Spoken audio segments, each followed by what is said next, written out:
This afternoon, my pleasure, and it really is a pleasure, is to have Catherine Leonard, who is the managing broker of Baird & Warner in Evanston. Catherine and I have known each other a long time. We've shared several stories about husbands and about hobbies and all sorts of good things and a lot about real estate. So, Catherine, my first question to you is, tell me a little bit how you came to be in this real estate business. Well, I have to say, it sounds like I'm making this up, but we had a wonderful realtor when we moved here from Paris, France, 24 years ago. We were so impressed by her and that she put us first. There was never a sense that, let me just sell these idiots a house, they don't know what they're doing, and make the money. She took me around to schools. She took my children out to lunch while I visited the school. Nice. And I thought, I could do that, and I'd like to do it like she does. So it was a long time since when we moved here and I began to do it, but that stuck in my mind because I thought she shattered the myth of realtors being, pardon the expression, used car salespeople, only out for their own good, and I thought that was admirable. What did you do before you were a realtor? My first career decades ago was on Madison Avenue in New York City. I was a mad woman in the ad agency, in the largest privately held ad agency in the world. And surprise, surprise, those skills translated exactly to being a realtor. They would have. Because you're managing a transaction, if you will, and managing very disparate teams of people trying to get one thing done. In one case, a commercial filmed, and in another case, a home purchased. What made you transition from being a sales professional to being management? You know, that was sheer luck and probably one of the best days of my life. Someone gave my name to the then, I think she was senior VP at the time. She's now president of Baird & Warner Residential Sales.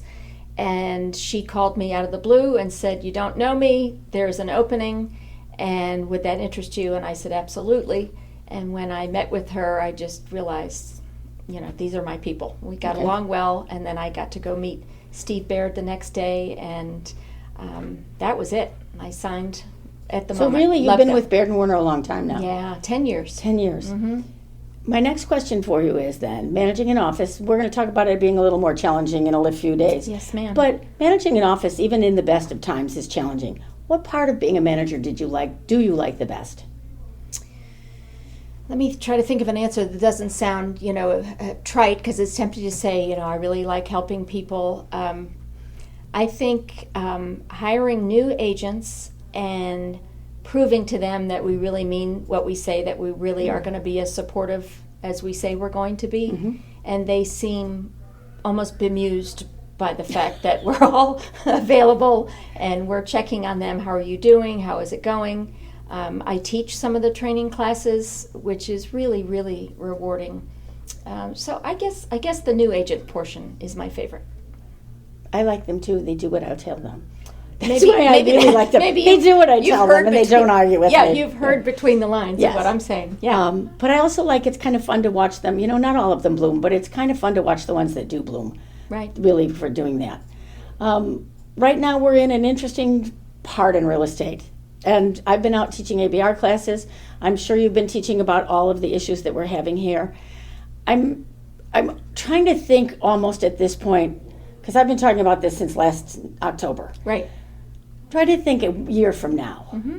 And I'm trying to think, what do I need to be teaching from, and I'm not talking about the different forms or this or that, but what do I need, what's my message need to be from here to get them to where I think in a year from now, I'm hoping a year, maybe two, they're going like, what were we all so fussed up about? Why were we all fretting about this so much? So what is it you think that we need to be, because I'm really, that's my driving time. What do I need to be talking about other than, this is what you put on the form, this is how you do it, this is what you say, which is important. It's not, but what is the overarching thing that I need to talk about in the next couple months? Mindset. When we approach a seller, our mindset is, I need to show them all these great things I'm going to do, all the great tools I have, how wonderful I am, and then I'm going to tell them how much they need to pay me, what my fee is. Mm-hmm. we need to do the same thing for buyers. We have never done that. We really haven't. We have been assumptive. That's my new word about love this that time. word. We have been assumptive about the fact that we will get paid. As realtors, of course I'm going to get paid. Seller's going to pay me, right? Perish the thought. We can't say that anymore. It was really never true, but we didn't demonstrate our value. We just assumed somehow that money's going to appear in my account after my buyer closes on their house. And it shouldn't ever have been like that, and it shouldn't be like that now. We have to demonstrate our value to the buyer the same way we do to the seller. Why wouldn't you? The biggest challenge that I've had, and I think they think I'm crabby when I say this, It's okay. I say to them, so what's your value? And they hem and they haw and they can't. And then they say words like, well, I'm professional. And then I yell at them and say, you can't have that word anymore. Well, then I have integrity. No, you can't have that word anymore either. Well, then I've been doing this for 20 years. I said, that's the one you really can't have anymore. Right. And they kind of are still, at that point, they start to really struggle. Like, So- what's my, I keep saying, tell me concretely. The example you used of the listing, I can show you what we're going to do. We're going to take pictures. Yeah. What are you going to do the same thing for me? It's my third word in this. So we said mindset, we said assumptive. The third word is process. Here is my process. Now, we have a very distinct and, if I may say, well taught and trained process for buyer agents at Baird & Warner, but I'm sure all other companies do too. All individual agents have a process. Say it, show it, write it out, present it. It gives it the gravitas that it deserves. And that's where the assumptive part comes back. We assume that our buyers know all that we go through. They don't. So No, they have no idea. Reflect on what is my process. Really think about it. And it may go as far as, I also bring lunch in the car if you have small children. What's your process? Lay it all out, put it in a presentable form, and present it. I've been talking about how important the presentation materials. Well, number one, I've nicknamed it. It is the Starbucks meeting. They have to have a Starbucks meeting before I open the door for you. You have to sit down with me at Starbucks, wherever, but Starbucks is everywhere, so I figure they can always find a Starbucks, so find the Starbucks. And then you need to have a presentation. One of the things that I think we've been missing, and so I've been thinking about this as well. Several years ago, we changed from being sales people to brokers. Right. I'm fussing about the word broker, because to me the word broker is this. I'm going to bang this deal together no matter what. I want to go back to and I know the marketing guy and I, we did this because we didn't like this word agent. We took this out. I'm going to put that word agent back because I want them to understand again, that's not my job. My job is to put you in front of me, my client, and it's to protect you, to put you behind me and protect you. And sometimes that means we're not going to do this because it's not the right thing. Yeah, an agent conjures up the notion of being an advocate, and that's a word we use a lot in our company. That I'm your buyer advocate. Yes. And A, I think that's true, and B, I think we have a long way to go to get buyers to believe that and to understand it, and that's where explaining the process helps. One of my friends, my darling friends, called me one day, and I probably told you this before, I tell this story a lot, called me one day, and he said, I'm furious. I am absolutely furious. And he's a really good, successful agent. And he said, they had the nerve to ask me to give money back at the closing. And he raved for an hour. And I like him enough that I listened to him rave for an hour. He called me the next morning and said, I've been thinking about this. I said, you want to rave some more? He said, no. He said, it's my fault. I said, okay, this is a lot different than the conversation we had yesterday. He said, yeah. He said, I've got a killer team. My team is great. Everything that arises, everything that happens, everything we do, silky. We make it silky. We solve it, we fix it, we take care of all of that. He said, this morning we've had a manager's meeting or a team meeting at my office. He said, we're still going to fix it. But every time we fix something now, we're going to tell people what we did for them. I think that's fair, and it's not in a bragging sense. No, it's not not at in all. a finger-wagging sense. I would always use the word deserve in our trainings. Your clients deserve to know, yes, all the market facts, all the statistics, but they deserve to know what you're doing for your fee. Yes. And we assume they know, they don't, or we assume I shouldn't say that. Say it. It's part of your process. It's part of the process. And I said, and you're lucky because you have a team large enough to be able to do that. I said, for the poor single operators, it's harder because this fire, they put this fire out, the next one's already burning. So it gets harder to be telling all that. But I said, I understand what you're saying here. You've got to be able to tell people. The other thing that I'm talking a lot about is, so when's the last time you explained to people what the rules of the game for agency are in Illinois? And people look at me like, what are you talking about? Yeah, that went under the mat just a little bit, didn't it? Yes. What happened? I said, you don't understand. They're not realtors. They don't know what the rules are. Why wouldn't you tell them as part of, I'm going to tell you what the process is, but I'm going to tell you the way this works and what you get from me and how agency works. I think it's not for lack of training from wonderful people like you No. and your team.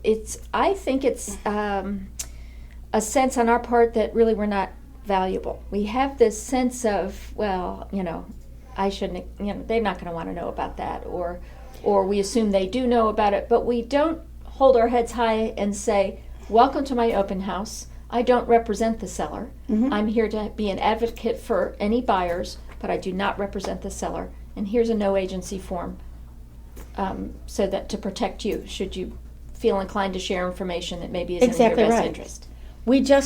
We assume that they know, and we're afraid. The other thing I think we're afraid we're going to bore them. If we tell them too much, they're going to get bored and go away because everything has to go really fast and really speedy. And no, I've been quoting my daughter a lot. She used to say this to me because I'm a little fast talker. And she would say, Mom, you've got to slow your roll. And I've been quoting that a lot to people. You have to slow your roll. I've got a trick for that in some of our trainings. Enumerate and tell them how many things you're going to say. So I have 3 things to tell you. Then after number 3, they know you're going to stop talking. And it works. I'd have to give them 25. Well, There's 25 you're going to have to cut down.